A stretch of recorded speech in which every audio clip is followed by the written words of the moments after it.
Lucinta Luna kembali menjalani operasi plastik di Korea. Artis Lucinta Luna memang kerap jadi pusat perhatian netizen lewat aksinya.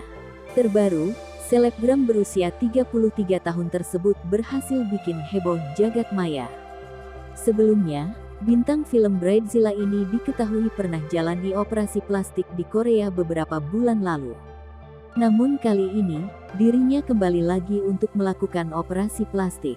Lewat unggahan di media sosial pribadinya, Lucinta Luna membagikan potretnya. Dalam foto, terlihat wajahnya dipenuhi balutan perban. Tak hanya itu, bahkan terdapat darah keluar dari bagian wajah. Tampak selang-selang darah juga menempel pada tubuhnya. Pada keterangan unggahan, pelantun lagu Jong Jong Manjalita itu terlihat menyemangati dirinya sendiri. Ratu kuat Ratu 9 nyawa, tulis Lucinta Luna dilansir dari Instagram, Kamis tanggal 7 Juli tahun 2022. Semenjak operasi dirinya mengaku sulit untuk makan. Lucinta Luna juga mengungkapkan jika ingin segera sembuh dan bisa berbicara merdu.